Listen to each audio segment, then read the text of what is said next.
We brought you the incredible story of Beverly Ehrig and her search for a dream house, literally.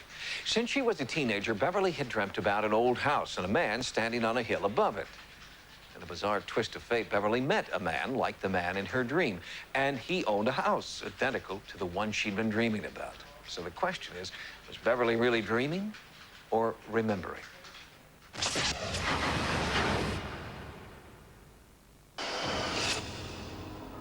The dreams were disturbing at first. Where did they come from, and what did they mean? Beverly worried that she was going crazy until she moved into the real-life house that matched her visions, and her family began seeing the same apparitions that had haunted her since childhood. Our first sightings investigation answered the how and when of the haunting here when we found measurable pockets of anomalous energy, but the why remains a mystery. Why are Beverly, this house, and these ghosts bound together in dream and reality? Clinical hypnotherapist Barbara Lane believes she may have discovered an answer. Just listening to the sound of my voice, and your eyelids are getting heavier and heavier, harder and harder to keep them open. And now just close your eyes, and just listen to the sound of my voice. What's your name? Mary. She recalled under hypnosis being Mary, and she saw herself. She recalls a relationship with a friend in that lifetime at 16 years old. Under hypnosis, as Mary, Beverly revealed new details about the male ghost. What is the coat? It's part of a uniform. What uniform is that? Military. He's going to go away. What do you think about this? I don't want it. I don't want it to go. Then, in a deep hypnotic state, Beverly revealed that the soldier ghost of her past life could be found in human form in this life. It was the man who had inherited the house from his ancestors. It was Paul Downs, her landlord. Paul was in Beverly's regression, and he was the gentleman, her friend, when she was 16 years old. He was the one dressed in the Union uniform. And in this lifetime, I do know that he recreates Civil War reenactments. So I do find that very interesting that he is drawn to the Civil War. Barbara Lane believes that there are paranormal forces at work in Paul's house that have drawn Beverly here and will keep her here. I do think that there is a connection with Beverly and with Mary. I do think there's a connection with the past, a historical connection, a soul connection.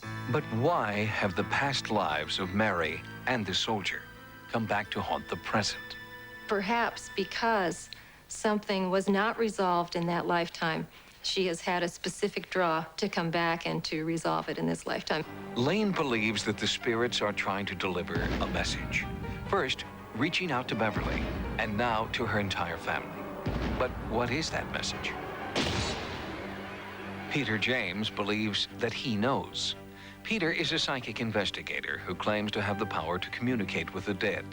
Sightings invited Peter to Port Tobacco, Maryland, and brought him to the house known as Plenty for his psychic impressions.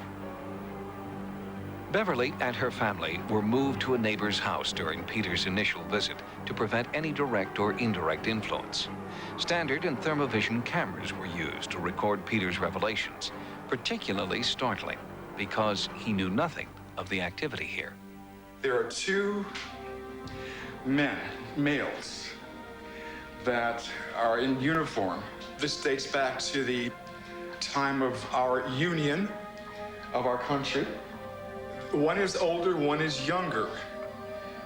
This younger man, he does walk this house, and it feels like he's here with a broken heart. It feels like he's looking for a younger female that keeps looking out the door, out the window, in anticipation of someone coming back.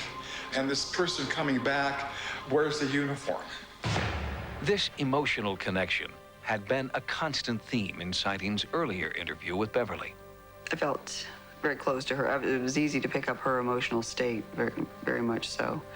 I felt that she was very, very fond of and very close to the soldier. As Peter began to voice his impressions, a sweet smell wafted down the stairway. There's a sweet smelling. Is it the house? The Sightings team smelled it too. Peter claimed that this was a physical manifestation of a female spirit. Right here. Look, right here. Right here. Look. Quietly. Someone is standing right there. Don't shine your light on it. Hello? There's that male.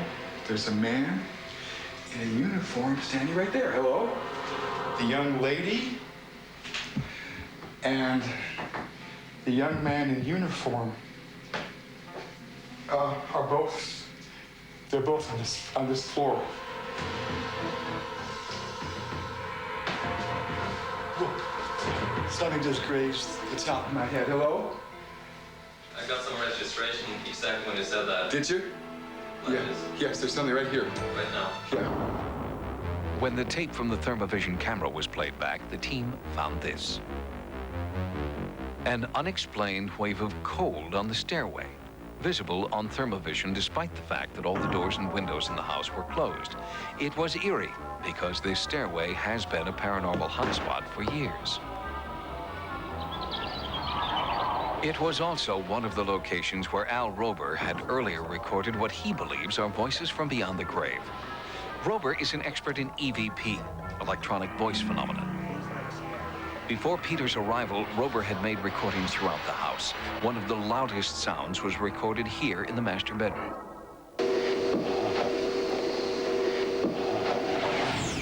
It was the same bedroom where Peter had one of his strongest psychic hits. Someone died in this room. Peter did not know that this is the room where Carmel Bender, who had lived here in the 50s, had seen a mysterious apparition. Nor did he know that her grandmother had died here under suspicious circumstances.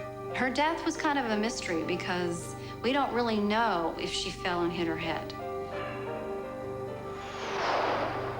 When Peter went into the bathroom where Carmel's grandmother had supposedly hit her head on the tub, he had a disturbing vision. I get a sense here that someone contemplated suicide in this room.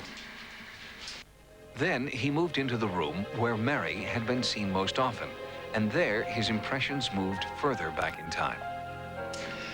Has anyone mentioned seeing the lady in waiting in this room? Yes. Yeah, because feels like this was her room.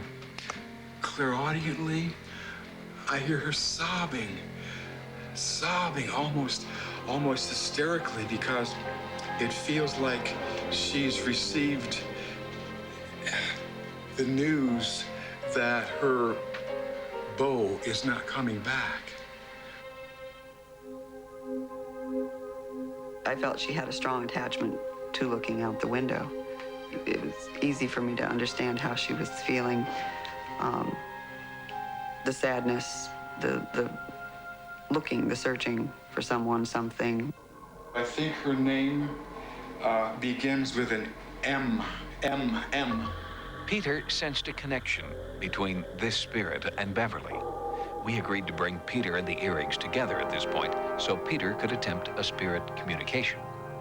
I'd like to come back to this room later because I think I'm going to communicate with something in this room. I think we're going to have a little action in this room, guys. Remember, Peter James had no information about the investigations that had come before. He'd never met Beverly, nor anyone in Port Tobacco for that matter. And Peter had no knowledge of Beverly's past life memories of Mary and her soldier beau. But Peter James had somehow seen it all.